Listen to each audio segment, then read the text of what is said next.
បាទសួស្តីបងប្អូនទាំងអស់គ្នាថ្ងៃនេះខ្ញុំនឹងងាកមកនិយាយអំពីស្រាបាទប៉ុន្តែខ្ញុំមិនមែននិយាយអំពីផលប៉ះពាល់នៃស្រាទៅលើសុខភាពទេបាទខ្ញុំនិយាយអំពីមូលហេតុអ្វីបានជាខ្មែរយើងចូលចិត្តផឹកស្រាបាទចំណងជើងខ្ញុំបានសរសេរថាតើអ្នកផឹកស្រាផឹកតាមអ្នកផលិតស្រាឬមួយអ្នកផលិតស្រាផលិតតាមអ្នកផឹកស្រាបាទនឹងចំណងជើងដែលខ្ញុំបានសរសេរបាទនិយាយទៅថ្ងៃនេះខ្ញុំចេញមុខមកចំទាស់ខ្លះយល់ស្របខ្លះទៅនឹងយោបល់វាគ្មិនល្បីដែលចាប់អារម្មណ៍រឿងស្រានឹងទេបាទខ្ញុំមិនមែនមករិះគន់អ្នកផឹកស្រាទេបាទសូមជ្រាបបាទអញ្ចឹងទី1បាទទី1មានវាគ្មិនល្បីម្នាក់ហ្នឹងវាគ្មិនគឺអ្នកវិភាគហ្នឹងបាទមានវាគ្មិនល្បីម្នាក់គាត់ទៅសើអ្នកមានក្នុងការផឹកស្រាបាទគាត់ថាអ្នកមានគេផឹកស្រាចេះគិតបាទអញ្ចឹងក្នុងន័យហ្នឹងគាត់ចង់បានន័យថាអ្នកក្រផឹកអត់ចេះគិតបាទអញ្ចឹងអ្នកក្រខុសទៀតបាទអ្នកក្រខុសរហូតបាទខុសរហូតហើយអ្នកមាននឹងធ្វើអីក៏ត្រូវដែរបាទគ្រាន់តែផឹកស្រាសោះហ្នឹងក៏ត្រូវដែរបាទហើយបើយើងពិនិត្យមើលសវឹងផឹកសវឹងបុកគេរាល់ថ្ងៃងាប់បុករះម្ដងងាប់3 4ក៏មានមកប្រាយទៅងាប់6នាក់ក៏មានដែរបាទហើយនឹងយើងទៅពិនិត្យមើលបាទភាគច្រើនគឺអ្នកមានបាទមិនមែនអ្នកក្រទេបាទហើយនោះចេះគិតហើយនោះបាទអញ្ចឹងទេអាការផឹកស្រាចេះគិតមិនចេះគិតវាមិនមែនអាស្រ័យលើមាននឹងក្រនោះទេបាទវាអាស្រ័យលើសតិសម្បញ្ញៈរបស់មនុស្សម្នាក់ទេបាទមិនមែនអីគ្រាន់តែផឹកស្រាសោះផឹកមិនគិតហើយគិតហ្នឹងក៏ទម្លាក់ទៅលើល្អនោះអ្នកមានអ្នកក្រនោះផឹកមិនចេះគិតអីយ៉ាងទៅបាទអ្នកក្រខុសរហូតហើយចំណុចទី2បាទចំណុចទី2មានវាគ្មិនខ្លះគាត់ថាខ្មែរយើងចូលចិត្តផឹកស្រាបាទផឹកច្រើនបាទបើធៀបទៅនឹងប្រទេសជិតខាងខ្មែរយើងលក់ដាច់ជាងគេអីយ៉ាងបាទអានឹងត្រូវបាទខ្ញុំឯកភាពបាទចំណុចហ្នឹងខ្មែរយើងផឹកច្រើនមែនបាទហើយខ្មែរយើងនេះគឺនិយមផឹកស្រាយ៉ាងហ្មងបាទភាគច្រើនគឺចេះផឹកខុសគ្នាត្រផឹកច្រើនផឹកតិចមិនអានឹងវាមិនទៀងទេប៉ុន្តែអ្នកផឹកច្រើនគឺផឹកច្រើនមែនតែនច្រើនដែរហើយអ្នកដែលមិនចេះផឹកនោះគឺតិចតួចទេបាទភាគច្រើនគឺចេះផឹកហើយផឹកទាំងពេទ្យផឹកទាំងអ្នកមិនពេទ្យបាទពេទ្យក៏ផឹកដែរពេទ្យដឹងរឿងគ្រោះថ្នាក់នៃស្រាអប់រំគេមិនឲ្យផឹកស្រាប៉ុន្តែខ្លួនឯងក៏ផឹកដែរបាទពេទ្យផឹកខ្លាំងហើយមួយទៀតអ្នកឈឺបាទនិយាយពីអ្នកឈឺវិញឈឺយ៉ាងតាក់ទងគ្រឿងក្នុងតាក់ទងពេងប្រមាត់ថ្លើមអីស្បែកឡើងលឿងភ្នែកឡើងលឿងនោមមកឡើងលឿងនឹងចូលពេទ្យចេញពីពេទ្យជានាមកមួយរយៈផឹកទៀតដដែលបាទអត់មានខ្លាចទេនឹងជារឿងពិតបាទហើយមួយទៀតអ្នកដែលមានជំងឺប្រចាំកាយដូចជាជំងឺលើសឈាមលើសសម្ពាធឈាមហ្នឹងហើយជំងឺទឹកនោមផ្អែមអាហ្នឹងក៏ផឹកដែរនៅតែផឹកចឹងលាបថ្នាំបដាផឹកបដាហើយអ្នកទឹកនោមផ្អែមវិញគាត់ថាគាត់ផឹកបានតែ ABC ទេបាទជាទូទៅចំណាំមើលអ្នកកើតទឹកនោមផ្អែមនៅផឹកស្រាគឺផឹក ABC ទឹកសអត់ផឹកទេបាទគាត់ថាទឹកសផឹកអត់ត្រូវទេ ABC ផឹកត្រូវនឹងជាគាត់ចេះពីណាមកទេហើយដូចអ្នកឈឺកាពះអញ្ចឹងបុកក្តាមមានអ្នកខ្លះសួរខ្ញុំថាមើលពេទ្យគេថាបុកក្តាមលាយ ABC ត្រូវកាពះមែនខ្ញុំថាមិនសូវត្រូវទេបើលីងឲ្យឈ្ងុយសិនអាហ្នឹងបានត្រូវជាងបាទចេះអាហ្នឹងវាជាមានរឿងតគ្នាអញ្ចឹងទៅបាទ Dân phật lột nè từng nông phải em ABC phật to là chlong phục tới bà hay là dân dây dòng pi mùa hai ấy ban chỉ không ai dân cho chặt phật ra bà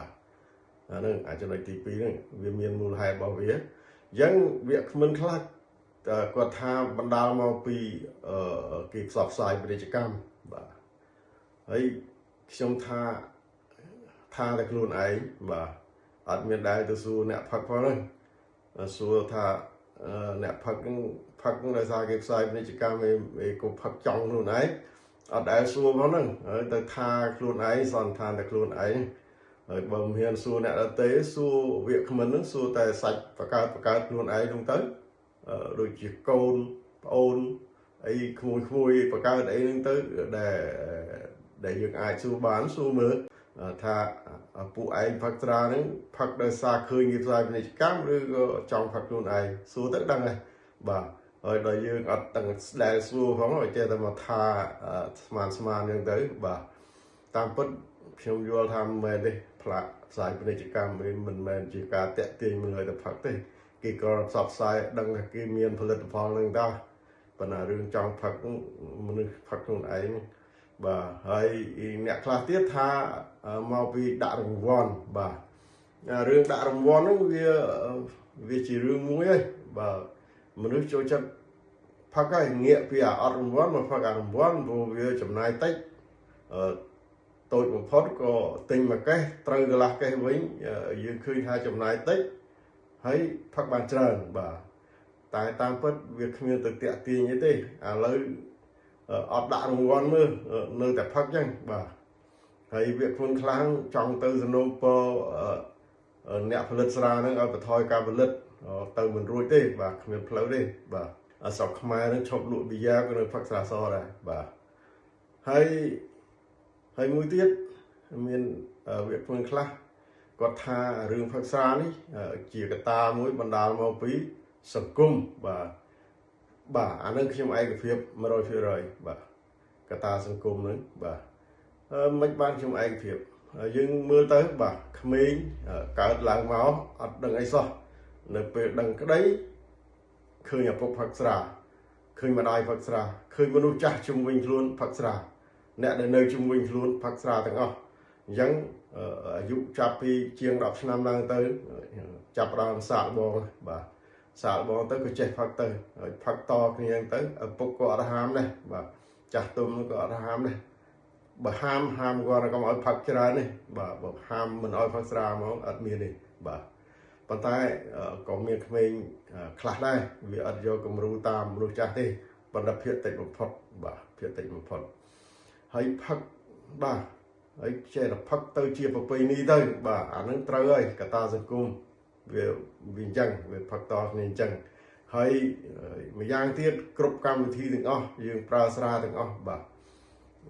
ខ្ញុំមិនបាយរ៉ាយរ៉ាប់ទេកម្មវិធីអីទេកម្មវិធីគឺប្រើស្រាទាំងអស់បើកម្មវិធីសាសនាគឺផឹកឯក្រោយគ្រាន់តែថាមិនផឹកនៅខាងមុខទេផឹកឯក្រោយអញ្ចឹងទៅបាទអញ្ចឹង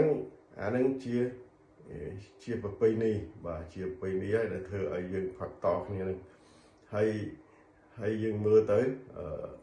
សួរថាវាគ្មិននឹងក៏មិនដែលហាមសាច់ញាតិខ្លួនឯងថាកុំឲ្យផឹកស្រាដែរបាទអត់ហ៊ានទេហើយបាសិកាក៏មិនហ៊ានហាមកូនចៅដែរបាទមានតែរីករាយជាមួយកូនចៅផងឃើញកូនចៅជុំគ្នាផឹកស៊ីសបាយអីយ៉ាងទៅបាទស្រួលរកសាច់ក្លែមឲ្យទៀតបាទហើយបើយើងសម្លឹងទៅខាងព្រះសង្ឃបាទយើងសម័យមើលថាតើព្រះសង្ឃដែលបួសច្រើនភាសាហើយហ្នឹង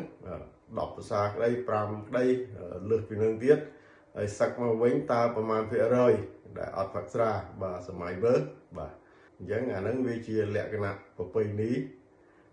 ដែលថាជាកត្តាសង្គមអានឹងត្រូវបាទយ៉ាងទេជាចុងក្រោយបាទជាចុងក្រោយគឺអ្នកផឹកស្រាគឺផឹកតាមចិត្តចង់ខ្លួនឯងផឹកតាមដែលវាដុសមេបាទអាហ្នឹងគេហៅថាដុសមេហើយបាទ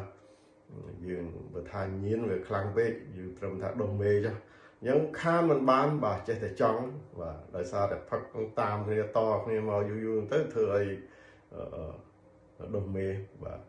đôi ôn mà nè có thả nè ná tha chiềuพักกาแฟnhiệt chiềuพักmà ngày mà cài rồi ngày tăng nhiên này phong bà còn rồi cái này dây liền khơi và anh ấy cái hai thả nhiên này vàพักrồi ngày khan bà đấyแต่còn dây liền còn thả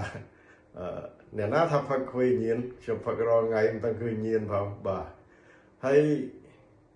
chấm này nè phần lật xá kỳ phần lật tám đầm rau cá tịp xa bà chẳng kỳ ắt khó lên bà kỳ phát kỳ phần lật tám đầm rau cá tịp xa nè phật xá kỳ phát tám cá trong luôn ai bà nè phật xá phát tám cá trong luôn ai đi bà hay nè phần lật xá kỳ phần lật tám đầm rau cá nè phật bà bố cứ phần lật tám tịp xa bà ở cùng bà